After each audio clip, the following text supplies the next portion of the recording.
Tšauki sõbrad ja tere tulemast tagasi minu kanalile. Jah, nagu te pealkirjast nägite, oleme taas kord tagasi ühe sellise pisut müstiliste sugemetega videoga. Täna hakkame siis rääkima veidratest kokkusattumustest, mis on siis lood täiesti elust enesest, laiast maailmast. Ma ei tea, kuidas teiega on, aga minul juhtub küll päris sagedasti veidraid kokkusattumusi. Eriti tihti juhtub mul näiteks selliseid asju, et ma näen inimesi, kes meenutavad mulle mingid teisi inimesi. Ma armastan seda lugeda enda salajaseks varjatud talendiks, mis on täiesti ebavajalik, aga ma leian pidevalt inimestele topelgängereid, ehk siis nende teisikuid põhimõtteliselt. Veidrateks kokkusattumusteks me saame lugeda väga palju erinevaid asju. Sa oled näiteks õigel ajal õiges kohas. Sinuga juhtub midagi ja saad hiljem teada, et see oli üks suur kokkusattumus. Me ei saa muidugi kunagi väita, et see oli kokkusattumus. Võib-olla see oli saatus ja see pidigi nii minema.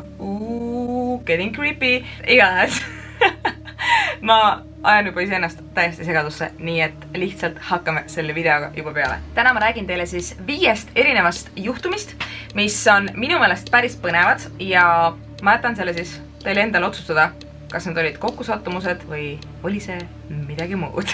1940. aastal sündisid kaksikud poisid. Nende vanemad andsid mõlemad poisid adopteerimisele ja puhtjuhuslikult panid siis poiste uued vanemad neile mõlemale nimeks James ehk lühidalt Jim. Poisid kasvasid üles vaid üksteisest 60 kilomeetri kaugusel ja elasid enesele teadmata peaaegu et täiesti identset elu. Mõlemal Jamesil oli lapsepõlves lemmikloomaks koer, kellele nad panid nimeks Zoe ja mõlemad olid kooli ajal eriti lummatud matemaatikast ja puutööst. Noorte meestena olid nad mõlemad 2 korda abielus ja siit hakkab see lugu eriti kummaliseks minema.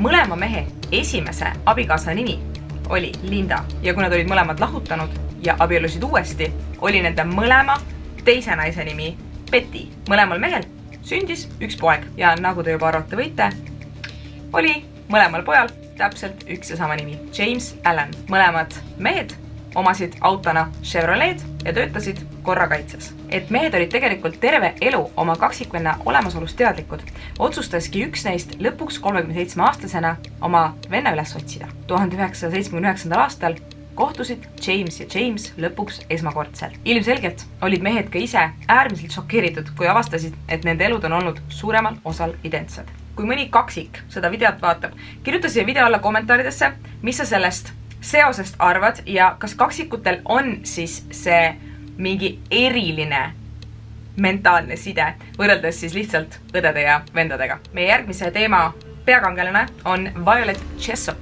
kellest ma olen tegelikult juba mingis videos põgusalt rääkinud, aga siia videosse ta sobib justkui valatud. Violet sündis 1887. aastal ja juba üsna väiksest saati on teda nimetatud ellujääjaks. Ta põdes üsna noores eas tuberkuloosi ja arstid arvasid algselt, et see haigus on talle fataalne. Aga juhtumid, mida saame siis tema eluloos käsitleda kui ekstreemselt õnneliku lõpuga kokkusattumusi, algasid algselt 1911. aastal. Violet asus tööle laevale nimega Olympic, mis õnnetul kombel sõitis kokku ühe sõjalaevaga. Olympic oli küll korralikult viga saanud, aga suutis siiski sadamasse tagasi pöörduda. Selline hirmuäratav juhtum aga Violeti ei heidutanud ja järgmise tööotsane asus ta tööle maailma kõige kuulsamale laevale Titanicule.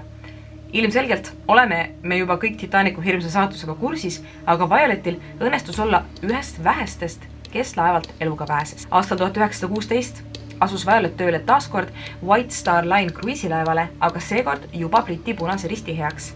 Suur osa kruiisilaevu toimisid sõja ajal haiglalaevadena, mistõttu oli Violet nüüd tööle võetud kui haiglaõde. 21. novembri hommikul toimus Britannica peal, kus Violet töötas, aga plahvatus ja laev uppus. Violetil õnnestus jõuda päästepaadile, kuniks uppuv laev ja selle pöörlevad propellerid hakkasid päästepaate üksteise järel meresügavusse kiskuma. Naine hüppas vette ja ujus nii kaugele kui vähegi võimalik. Tegevuse käigus sai ta aga korraliku peatrauma, mis veel aastaid hiljem talle meeletuid peavalusid põhjustas. Arstid arvasid, et põgenemise käigus saadud haav oli mõra tema koljus. Kõik need üsna hirmuäratavad üleelamised merel ei heidutanud aga Violetti ja ta töötas veel mitmeid aastaid pärast õnnetusi ikka laeval edasi. Järgmisena me hakkame rääkima Simpsonitest. Me kõik oleme Simpsoneid näinud, eks? Ja ma arvan, et ka enamus meist on kuulnud sellest, et juba aastakümneid ennustavad Simpsonid väga ulmelise täpsusega tulevikku ette. Jällegi, ei tea, kas see on lihtsalt mingi kokkusattumus või on Simpsonite kirjutajatel mingit ekstra varajast infot. Ütleme just nii, et need on väga head kokkusattumused. Näiteks arvatakse, et Simpsonite kirjutajad suutsid ette ennustada ühe väga kuulsa hoone kerkimist Londonis. 1995. aasta osas, kus Lisa reisib Londonisse, jääb kaadrisse üks pilvelõhkuja, mis kerkib Londonis täpselt samasse asukohta alles 14 aastat hiljem, 2009. aastal. Tegemist on 95-korruselise pilvelõhkujaga, millel nimeks The Shard. 2010. aastal tuli eetrisse Simpsonite osa, kus Marge ja Homer esindasid olümpiamängudel Ameerika tiimi curlingus. Selles episoodis võitsid nad Rootsi meeskonda, kes on muidu curlingus absoluutne liider. 2018. aastal juhtus täpselt seesama olukord, ainult et nüüd juba päris meeskondadega. Ameerika meeskond oli algselt Rootsis tagapool, täpselt nagu ka Simpsonite osas. Ja muidugi kõige rohkem kõmu tekitanud Simpsonite ennustus, et Ameerika presidendiks saab Donald Trump. Liigume nüüd edasi Mark Twaini juurde. Mark Twain on väga kuulus Ameerika kirjanik, kelle sulest pärineb näiteks ka Tom Sawyeri ja Huckleberry Finni seiklused, aga mitte vaid sellepärast ei ole ta väga kuulus. Nimelt arvatakse, et Mark Twaini elu on väga tihedalt läbi põimunud ja kokku sattunud sellise asjaga nagu Halley komeet. Halley komeet on ainuke komeet, mis on kord inimese eluea jooksul maa pealt ka nähtav.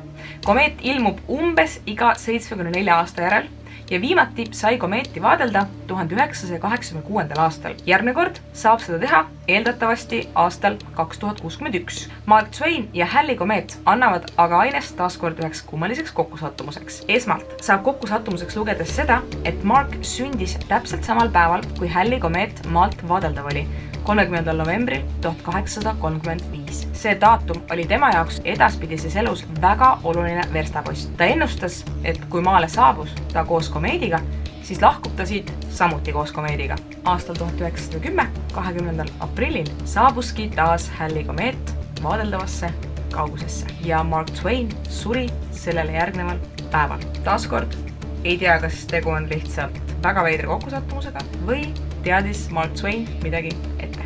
Viimaseks räägin ma teile sellisest kokkusattumusest, mis on tõesti nagu kokkusattumuste kirss tordil minu meelest. 2010. aastal hakkas Inglismaal elav Michael otsima ühte oma tütardest, keda ta polnud peale abikaasast lahutamist juba 10 aastat näinud. Ainuke info, mis Michaelil oli see, et tütar elab Sudbury's, Suffolkis. Michael võttis oma 12 tütart, Shannoni ja Samantha kaasa ja nad suundusidki kolmekesi 3. tütart koos otsima. Kui Michael oli Sudbury's, kontakteerus ta kohaliku ajalehega, et panna ajalehte otsingukuulutus koos nende pildiga. Suffolk Free Press pildistaski neid üles ja avaldas järgmisel päeval nende kuulutuse koos pildiga ajalehes. Aga keegi ei teadnud, et juba tollel pildil oli rohkem pereliikmeid peal kui vaid Michael, Samantha ja Shannon. Michaeli kadunud tütar Lisa avastas pildi ajalehest üsna kiiresti ja oli totaalselt šokeeritud, kui nägi, et ka tema ise on pildile jäänud. Nimelt just pildi tegemise hetkel möödus siis Lisa koos oma emaga, isa ja õdede selja tagant ja jäi ka pildile. Sellised saidki meie tänased pisut veidrad kokkusattumuste lood. Kui sul on ka midagi taolist juhtunud või midagi hoopis teistsugust, aga sa arvad, et see on kõik üks suur kokkusattumus, siis ole hea ja kirjuta siia kommentaaridesse. Ma arvan, meil kõigil oleks seda huvitav lugeda. Tänaseks ongi aga minu poolt kõik. Aitäh, et vaatasite ja näeme juba varsti jälle järgmises videos. Tšau!